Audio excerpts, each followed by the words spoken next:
Irmãos, vamos em frente ao 7º dia desses 10 dias de clamor. Tem sido uma bênção, não é? Eu tenho vivido aí dias de uma maratona bem grande, né? Eu sinto até que eu envelheci um pouco mais essa semana. Tamanha correria. Mas não foi só por isso, né? Mas que coisa boa estarmos juntos na casa de Deus, viu?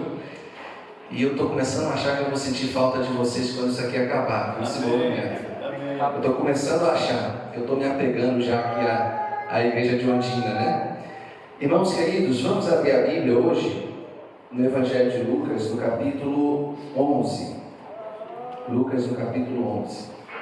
O tema de hoje, muito importante, eu vou explicar por que ele é importante. Como todos os demais, mas esse aqui ele nos traz uma necessidade, um alerta, e eu imagino que ao final desta mensagem, um convite.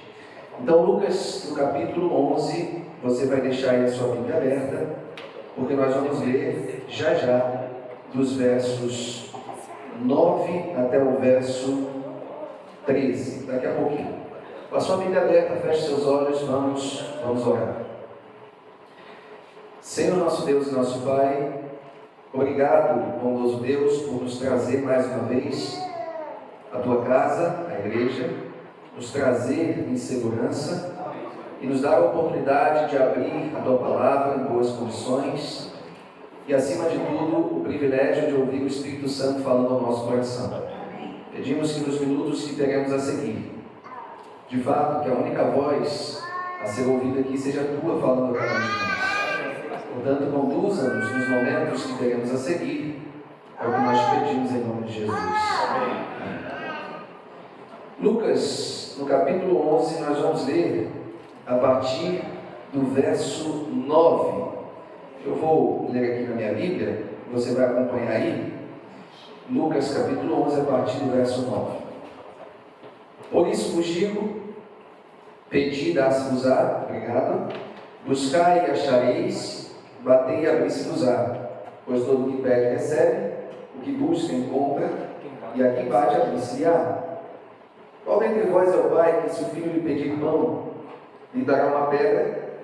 Ou se pedir um peixe, lhe dará em lugar de peixe uma cobra? Ou se lhe pedir um ovo, lhe dará um escorpião?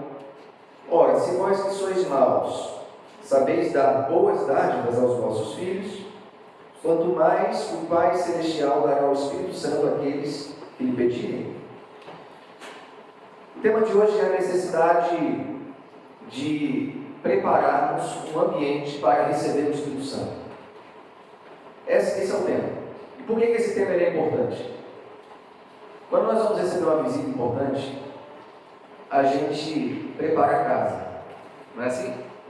Se você souber que vai receber a visita de alguém, você não vai receber essa pessoa de qualquer forma. Você vai arrumar a casa, vai esconder a bagunça, vai preparar um lanche, não é? Vai até organizar a mesa, tirar ali a poeira dos móveis, deixa tudo preparado, o ambiente preparado. Afinal de contas, você vai receber uma visita importante. É óbvio que funciona assim. Eu me lembro que até mencionei esse exemplo hoje com o Luiz, lá na rádio, e mais cedo pelo Zoom, que me lembro perfeitamente da visita que o Papa Francisco fez no Rio de Janeiro, em 2013, por ocasião da Jornada Mundial da Juventude. Você vai se lembrar que aquele foi o primeiro compromisso oficial do Papa Francisco. E eu vi a mobilização da cidade para poder receber essa visita, essa autoridade religiosa a nível mundial. Obviamente que se o Brasil vai receber uma personalidade, uma figura tão importante quanto essa, deveriam haver algumas condições para que essa visita pudesse ser realizada. Não é só assim, vamos convidar, você vem aqui e está tudo certo. Não é assim, ainda mais no Rio de Janeiro. Ainda mais numa cidade que é marcada pela violência, que é marcada pela insegurança e uma série de outros fatores. E eu me lembro perfeitamente todo o aparato que foi ali preparado para aquela visita. Afinal de contas, essa visita reuniu mais de 3 milhões de jovens nas praias de Copacabana. Imagine todo o movimento ali. a atuação conjunta da Presidência da República, das Forças Armadas, da Polícia Federal, das Forças Estaduais, vias sendo interditadas, avenidas sendo bloqueadas, monitoramento aéreo, monitoramento marítimo, monitoramento terrestre, câmeras de drone, escolta armada, não é? Tudo isso porque estaríamos recebendo um chefe diplomático, né? O Papa, além de ser o líder religioso, ele também é chefe de Estado lá do Vaticano. Então havia ali algumas políticas diplomáticas que precisavam ser seguidas.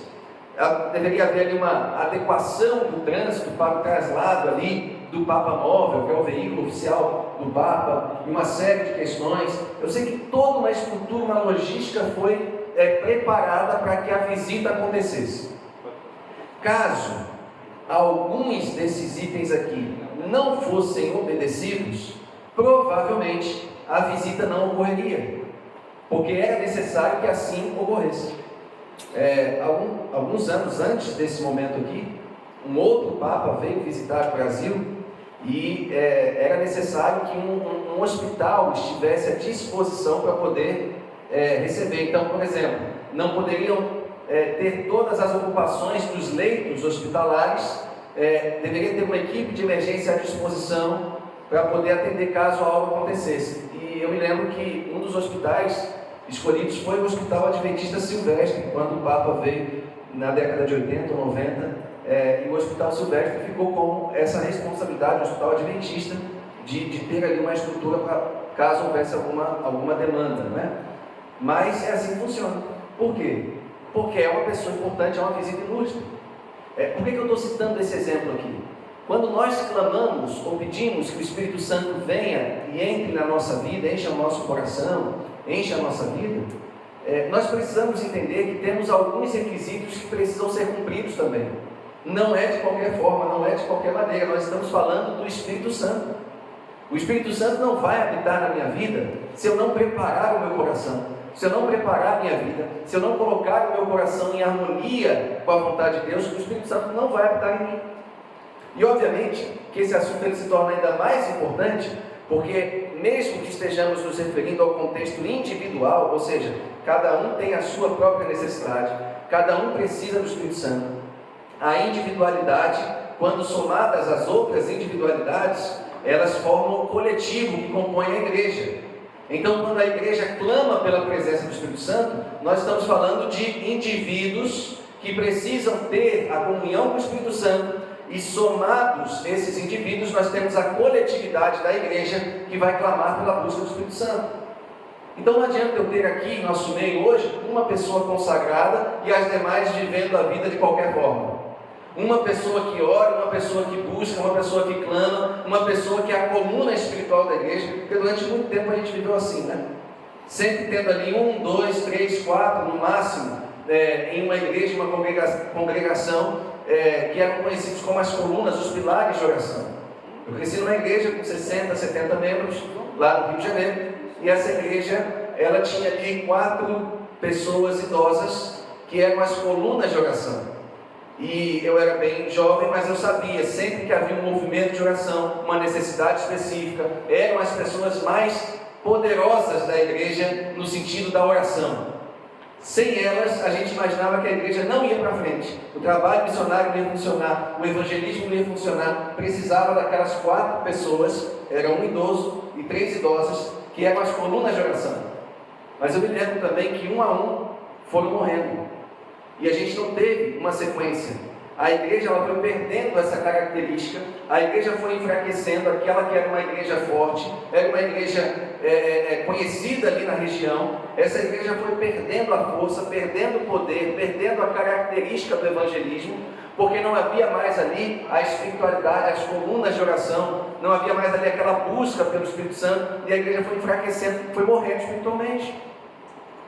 Isso é uma realidade. Por isso que a individualidade ela é importante na busca do Espírito Santo, porque ela vai reverberar na coletividade que é a igreja. Então seria uma tremenda, me perdoem a expressão, hipocrisia, nós como igreja clamarmos pelo Espírito Santo, se nós não estamos cumprindo a nossa parte lá dentro da nossa casa. lá na nossa individualidade, na nossa particularidade. Isso é hipocrisia. Eu vou para a igreja, vou cantar, quero que o Espírito venha, que a chuva desça, que caia sobre mim. Isso tudo é muito bonito na igreja. Mas ao sair da igreja, eu não tenho nenhum tipo de manifestação na minha vida de preparação para receber o Espírito Santo. Por isso que esse assunto é importante. E talvez você esteja se perguntando o que é que esse assunto tem a ver com o texto que nós lemos. Porque você já leu esse texto várias vezes. Pedi e dá-se-vos-á, buscai e achareis, batei e abri-se-vos-á. Pois todo o que pede recebe, o que busca encontra, e aquele que bate, abri-se-vos-á. O que isso tem a ver com o Espírito Santo?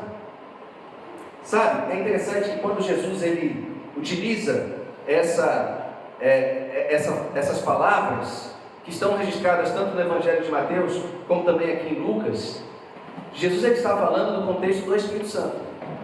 E quando a gente volta a alguns versos aqui, especialmente a partir do verso 5, você vai perceber que havia ali uma parábola, né, uma pequena historinha que Jesus contou, que preparou o terreno para as palavras que lemos a partir do verso 9. Que história foi essa? Olha aqui que história mais curiosa que Jesus contou. Jesus disse assim: então lhes disse aos seus discípulos: suponham que um de vocês tenha um amigo e que recorra a ele à meia-noite e diga: amigo, empreste-me 3 pães, porque um amigo meu chegou de viagem e não tenho nada para lhe oferecer. Só para você entender, nós estamos falando de 3 pessoas aqui, tá? Aqui são 3 pessoas. Tem uma pessoa necessitada que chegou à casa de um amigo de noite, e esse amigo não tinha pão para dar para essa pessoa que chegou lá de viagem, de surpresa. Esse amigo não tinha. Então o que ele faz? Esse amigo vai em busca de um outro amigo e bate na casa desse amigo dizendo assim: amigo, chegou um viajante na minha casa pedindo pão e eu não tenho, me conceda pães para que eu possa dar para aquela pessoa que chegou lá em casa. Entenderam? Então são 3 pessoas aqui.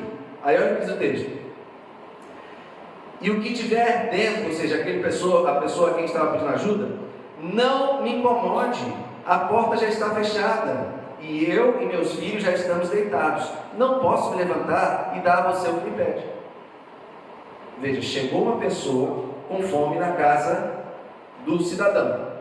O cidadão não tinha como resolver o problema. Vai à casa de um amigo. Todo mundo tem um amigo a quem recorrer quando a coisa aperta, não é?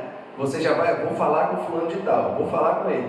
E ele vai então na casa do amigo e fala assim: amigo, me socorra, chegou uma pessoa em casa, não tem pão, me dá pão. Olha, não dá, já está tarde, minha família está dormindo, eu não vou acordar o pessoal, não tenho como te ajudar. E essa pessoa, ao invés de: tudo bem então, deixa para lá, eu vou lá e vou avisar que não tenho como ajudar. Não, ele começa a insistir: não, mas eu preciso. Não é só insistir. Olha a palavra que a Bíblia utiliza aqui, ó. Eu digo, embora ele não se levante para dar-lhe o pão, por ser seu amigo, por causa da importunação, essa é a palavra aqui, importunação, se levantará e lhe dará tudo o que precisar. Ele não desiste, ele fica insistindo: mas você tem que me dar pão, você é meu amigo, eu tenho que atender a demanda daquele rapaz que chegou lá em casa. Você precisa: não, mas eu não vou, o pessoal já está dormindo, já está tarde. Não, mas eu preciso de você. E ele começa a importunar.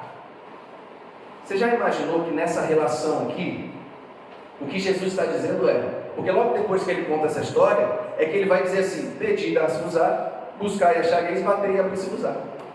Então ele vai falar de 3 coisas: pedir, buscar e bater. Isso é insistência, isso é importunação. Peça, busque, bata, faça isso constantemente. Só para você ter uma ideia, esses 3 verbos, pedir, buscar e bater, eles estão aqui numa estrutura verbal grega que é um presente contínuo. A gente entende assim dentro da gramática grega, que sugere ali uma ação não a ser executada uma vez, mas uma ação contínua. Em outras palavras, o texto deveria ser traduzido assim, peçam e continuem pedindo, busquem e continuem buscando, batam e continuem batendo. No sentido de importunação, você precisa insistir. No sentido de tudo aqui, ele estava falando: você precisa insistir. Insistir para quê? Insistir para conseguir o que você quer. E o que você quer? No final do texto, ele vai dizer: o Espírito Santo. Aqui não está falando de qualquer tipo de bênção, aqui não está falando de qualquer tipo de resposta.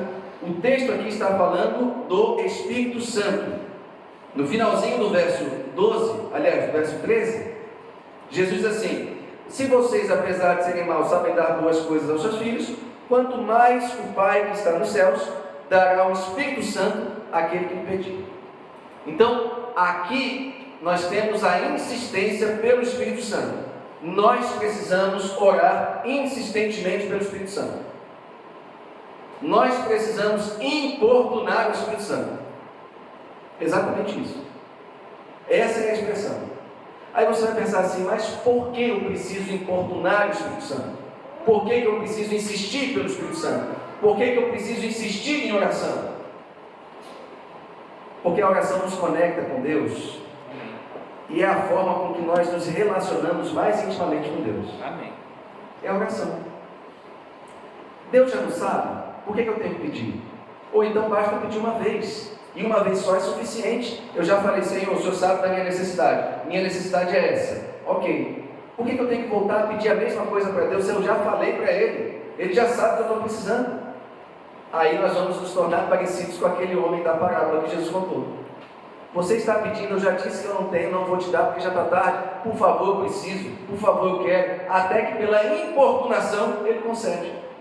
Até que pela importunação Ele concede. Sabe, deixa eu citar para vocês aqui um pensamento, né? Na verdade uma frase de um filósofo, Søren Kierkegaard. Ele diz o seguinte: na oração, a verdadeira relação não acontece quando Deus ouve aquilo pelo que se ora, mas quando a pessoa que ora continua orando até ser ela quem ouve do Deus quer. Olha o que o filósofo está dizendo aqui. Na oração, a verdadeira relação não acontece quando Deus ouve aquilo pelo que se ora, mas quando nós ouvimos o que Deus tem para nós, ou seja, o que Deus quer para nós. Porque geralmente a gente só apresenta as coisas diante de Deus, mas aqui o que ele está falando é a relação. Se eu quero muito algo, eu vou insistir por isso. Eu conheço pessoas que oram há muito tempo por uma coisa específica. Talvez você seja uma dessas pessoas que há muito tempo ora, por exemplo, pela conversão de alguém, ora por uma cura, ora por qualquer motivo. Você ora há muito tempo. Mas eu conheço poucas pessoas que persistem em oração, que persistem pelo propósito, que insistem naquilo. Eu conheço pessoas que desanimam à medida com que o tempo vai passando e a resposta que elas querem não vem, e a solução que elas precisam não acontece. Algumas pessoas desistem. Só que é nesse contexto aqui que Jesus vai falar: a oração, ela vai te conectar, porque esse contexto todo aqui se dá no que diz respeito à oração. Jesus aqui no começo do capítulo 11, estava orando em um determinado lugar, os discípulos viram aquela cena e perguntaram: pediram na verdade, Senhor, ensina-nos a orar. Então, no ensinamento da oração, Jesus vai dizer: vocês precisam orar com insistência. E a grande realidade é que nós negligenciamos a oração com algum tipo de facilidade.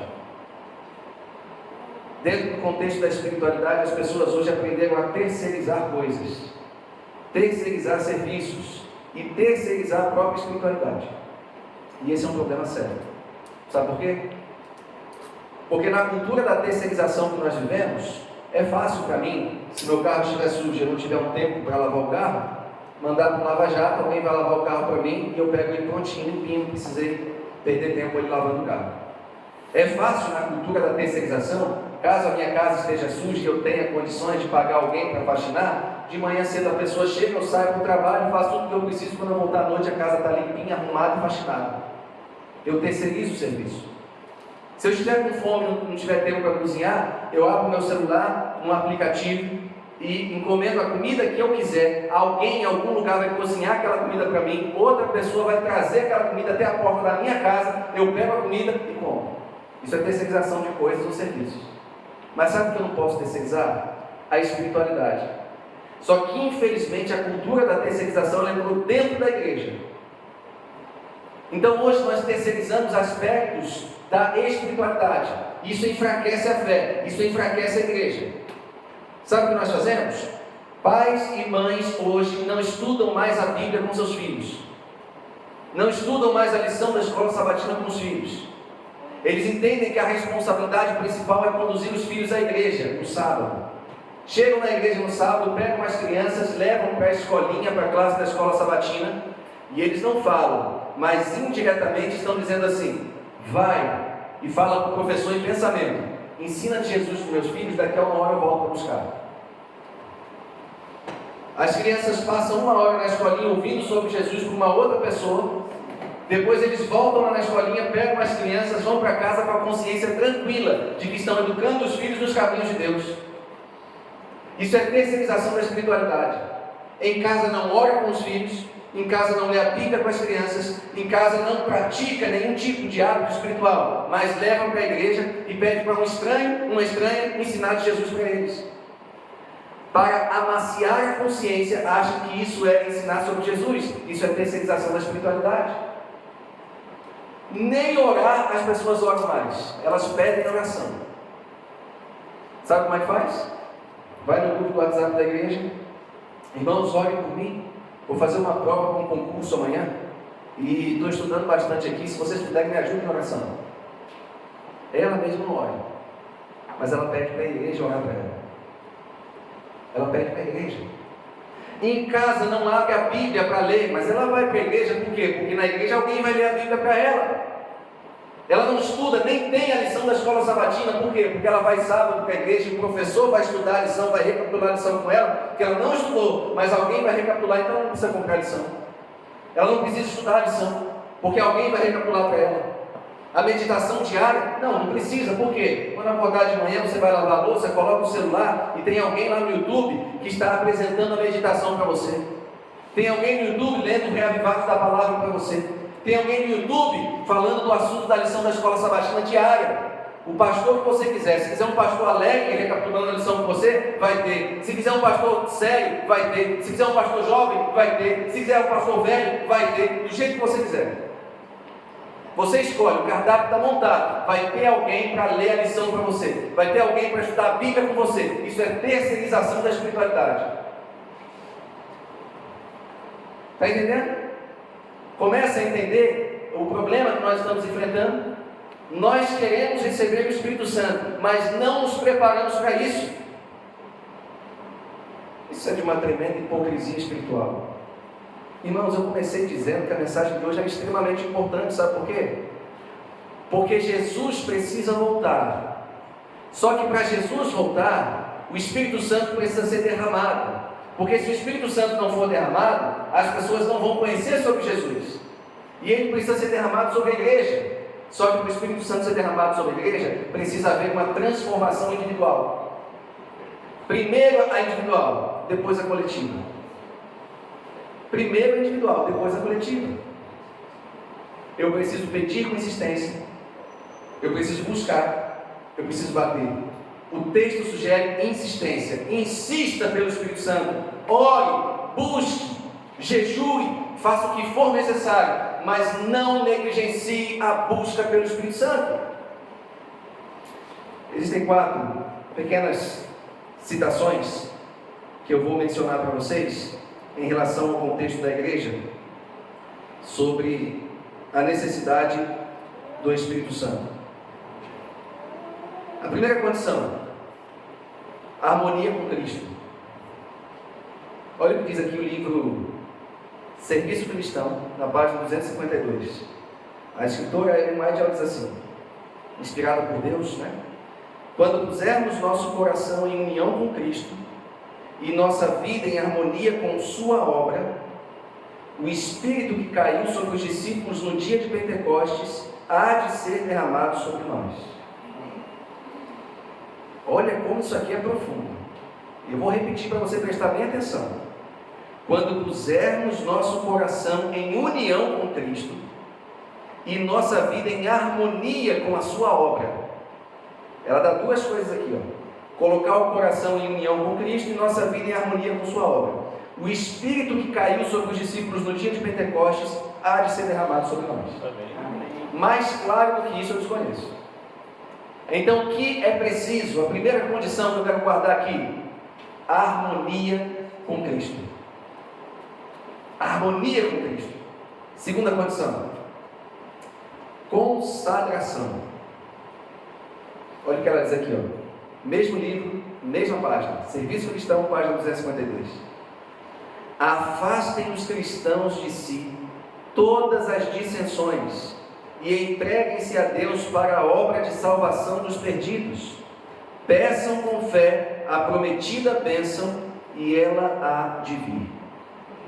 O que ela está dizendo? É muita briguinha, é muita fofoquinha, é muita perda de tempo. A gente discute por tudo, a gente briga por tudo, é o meu gosto, eu gosto disso, é essa cor, é desse jeito, é dessa forma, e a gente fica perdendo tempo com isso. Aí ela vai dizer o seguinte: afastem os cristãos de si todas as dissensões, entreguem-se a Deus para a salvação dos perdidos. Essa é a obra. O Espírito Santo precisa ser derramado para a pregação do Evangelho, para a salvação dos perdidos. Não é para que eu tenha mais poder, não é para que as pessoas olhem para mim e falem assim: nossa, olha como ele é crente, como ele é espiritual. Não é para isso. É para que a salvação dos perdidos ela aconteça. É para que ele me use para a honra e glória dele. Não porque eu tenho meu nome famoso, porque eu prego bem, porque eu canto bem, porque eu oro bonito, porque eu faço isso ou aquilo. Eu morei em Botafogo antes de mudar aqui para Salvador, e eu digo com muita alegria que eu morei num apartamento, literalmente, ali na Voluntários da Pátria, 127, 513. Foi o apartamento que morou o pastor Roberto Rabelo, por muitos anos. Muitos anos ele morou ali naquele apartamento. Os proprietários chamavam aquele apartamento de Rabelão. Era o apelido do apartamento, né? Rabelão. E por onde eu passava, eu falava assim: olha, a gente está morando 5 anos ali, no Rabelão, onde a Voz da Profecia na época era ali na igreja de Botafogo. E esse apartamento era da igreja, depois ele foi vendido ali para alguns pastores, compraram aquele apartamento. Quem comprou aquele imóvel foi o pastor Nelson Duarte, que era presidente lá numa época, depois passou para o filho dele, que é médico, enfim, até hoje cristão, adventista. Mas era o Rabelão, né? Quando eu falava assim, o apartamento que nós moramos é do Roberto Rabelo, aí as pessoas falam: é mesmo? Nossa, Roberto Rabelo, aquela voz, né, do rádio. Nossa, pastor Roberto, vocês moram no apartamento que nós moramos. Aí eles diziam assim: e vocês ouvem algumas vozes lá? Vocês ouvem aquela voz? Essa é a voz da profecia. Não, eles não ouvem nada não. Mas era uma alegria saber que nós estávamos morando num apartamento que morou um homem de Deus, né, um ministro do Senhor, que cumpriu o Evangelho com tanto esmero, com tanta dedicação. Era muito legal saber disso. Mas sabe, não é a fama. Não é a fama que importa. Não é o status que você tenha, ou até onde o seu nome vai ser levado. Os dons que o Espírito Santo nos concede são para a salvação de almas, para abreviar a volta de Jesus. Esse é o único propósito. Amém. Nós precisamos buscar encher a nossa vida e nos consagrar a Deus, para que a obra de salvação dos perdidos ela seja concluída. Terceira marca ou característica ou condição: trabalho missionário. Quando tivermos uma consagração completa de todo o coração ao serviço de Cristo, Deus reconhecerá esse fato mediante um derramamento sem medida de seu Espírito. Mas isso não acontecerá enquanto a maior parte dos membros da igreja não forem cooperadores de Deus. Nós precisamos ser cooperadores de Deus. E por fim, a última condição: pureza. Pureza é a condição. Nenhum de nós jamais receberá o selo de Deus enquanto o caráter tiver uma nódoa ou mácula sequer. Cumpre-nos remediar os defeitos de caráter, purificar de toda a contaminação o templo da alma. Então a chuva serôdia cairá sobre nós, como caiu a temporã sobre os discípulos no dia de Pentecostes. Pureza. Precisamos abandonar os pecados, a gente gosta de usar essa expressão, né? Os pecados acariciados, né?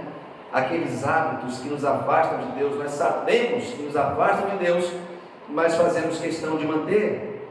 Precisamos eliminar isso, aqueles segredinhos que nós cultivamos, Quando nós começarmos a entender que isso está prejudicando a obra de Deus, está prejudicando para que eu receba o Espírito Santo na minha vida, quando nós entendermos e começarmos a eliminar isso, o Espírito Santo será concedido, diz a irmã Ellen White, de forma muito clara, será concedido e será derramado como chuva e cairá sobre nós, como caiu a temporã sobre os discípulos no Pentecostes.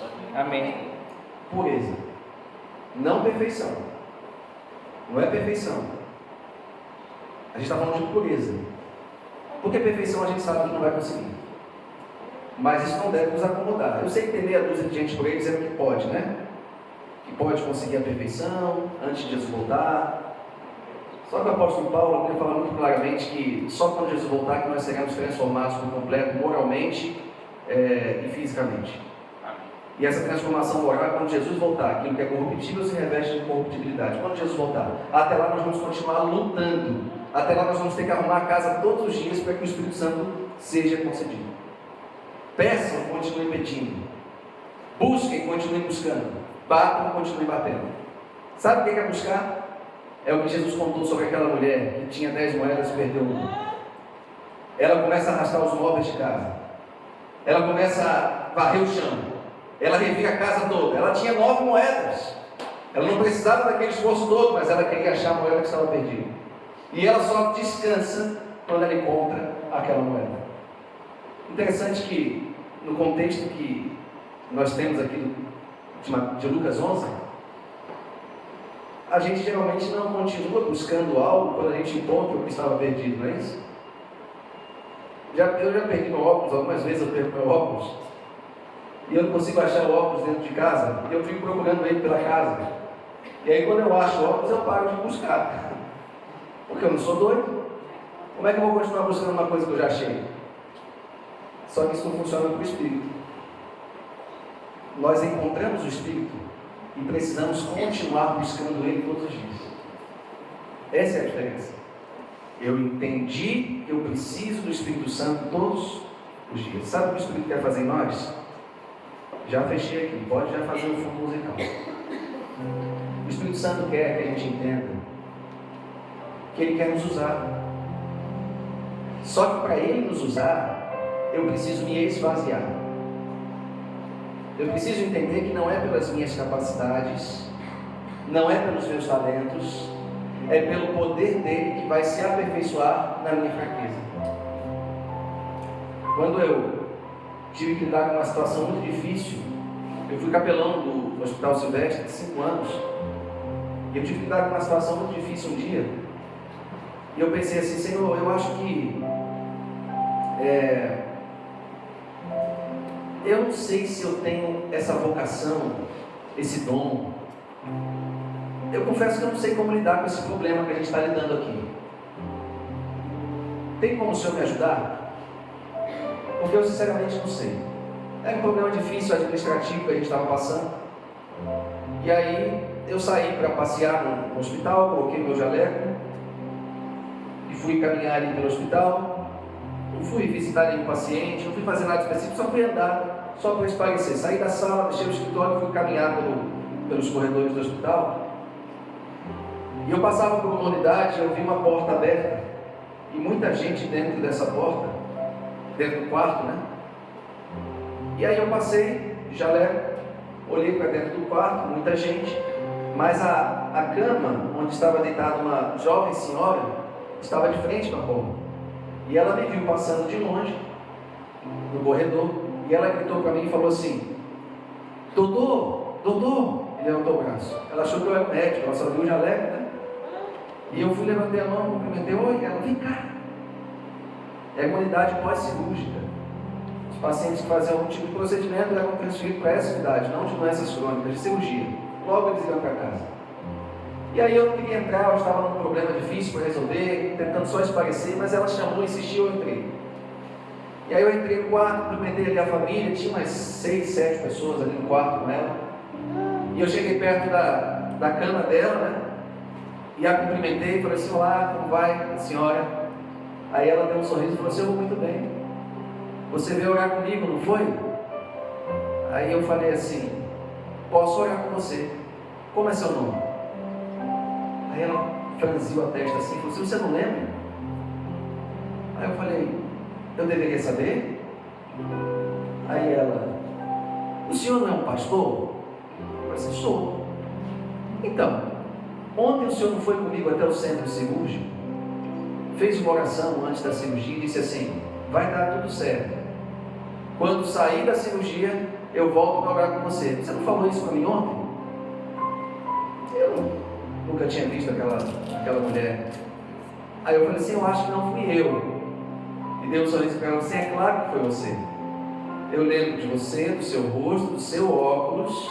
Ela também usava óculos, ela fez assim: do seu óculos. E lembro do seu jaleco, do seu nome, Denner. Está aí o seu jaleco. É você foi comigo até ontem no centro cirúrgico. Orou comigo e disse assim: vai dar tudo certo. Quando tudo isso passar, eu volto para agradecer a Deus. Foi por isso que você veio aqui hoje, não foi? Sabe, naquele dia, diante daquele problema que eu estava enfrentando ali administrativamente, alguns conflitos pessoais, eu fiquei pensando assim: essa foi a forma de Deus me mostrar que não é por mim, é pelo poder dele. Eu não sei se foi um anjo que foi com aquela mulher até o centro cirúrgico. Eu não fui, eu nem estava no hospital no dia anterior. Eu estava em outra unidade, não fui eu. Não sei se foi um anjo, não sei se foi Cristo, não sei se foi o Espírito Santo, mas alguém esteve com ela, impactou a vida daquela mulher. E naquele dia, quando eu saí da sala e passei pelo corredor do hospital, o Espírito Santo tocou nos olhos dela para que ela pudesse me ver passando pelo corredor e me chamasse. Para me alertar, para dizer o seguinte: o que você faz não é por você, é porque eu estou com você. O que você faz, o seu trabalho, o seu ministério não é por você, é porque eu estou com você. Naquele dia eu entendi que não é por mim, é porque Ele está comigo. Sabe, irmãos, o que eu quero dizer para vocês é que o que vocês fazem não é por vocês. Você pode ser bom o que for. Você pode ser uma ótima pessoa, muito inteligente, um acadêmico, um estudioso, um profissional de saúde, um profissional do ensino, seja lá o que for, um empresário, um diretor, mas não é por você, é pelo poder de Deus em você. Amém. É pelo poder do Espírito que preenche a tua vida. Amém. Se você quiser fazer a diferença na vida de alguém, você precisa entender que não é por você, é pelo Espírito de Deus através de você. Amém.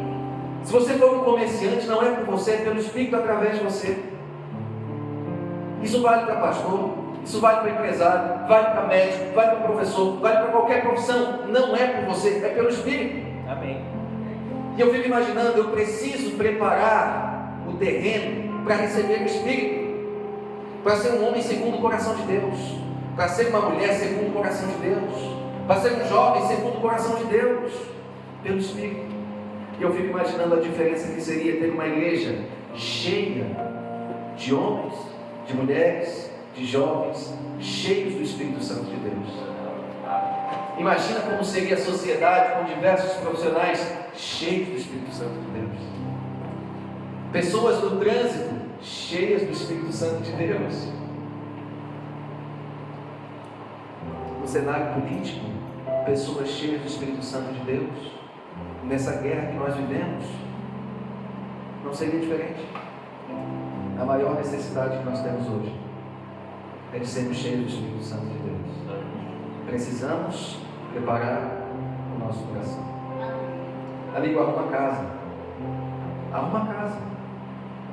Se você quer receber o Espírito Santo, se consagre.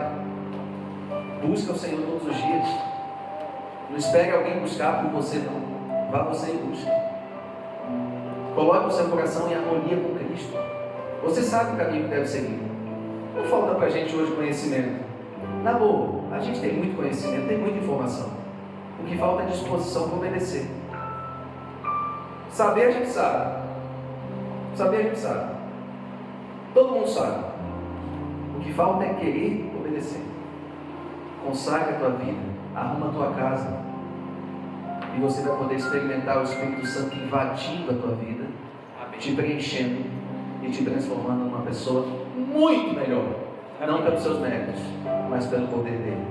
Você quer isso para a sua vida? Levanta sua mão se você quiser. É isso que você quer? Fique bem então nesse momento, nós vamos orar. Vamos clamar ao Senhor pedindo esse poder. Senhor, nosso Deus, nosso Pai, não é pelo nosso mérito, é pelo poder do Senhor em nossa vida. Obrigado. O Senhor deixou a sua promessa, a promessa do Espírito Santo, do Consolador. Mas nós sabemos, ó Pai, que se não prepararmos a nossa vida para recebê-lo, o Senhor não vai conseguir habitar em nós. Nós precisamos de consagração, precisamos te buscar incansavelmente, insistentemente, precisamos pedir insistentemente. Por favor, ó Pai, não desista de nós. Queremos ser preenchidos pelo Teu Santo Espírito. Queremos que as nossas palavras professem bênção às pessoas. Queremos que a nossa vida testemunhe do Teu amor às pessoas. Queremos que através do nosso trabalho as pessoas possam conhecê-lo como Salvador. Use as nossas mãos, use a nossa voz, use a nossa família, use os nossos dons, use os nossos talentos, use a nossa igreja para a salvação de almas. Amém. Precisamos do Teu poder, precisamos do Teu Espírito. Amém. Derrama a Tua bênção sobre o Teu povo, ó Pai. Nos colocamos mais uma vez em Tuas mãos.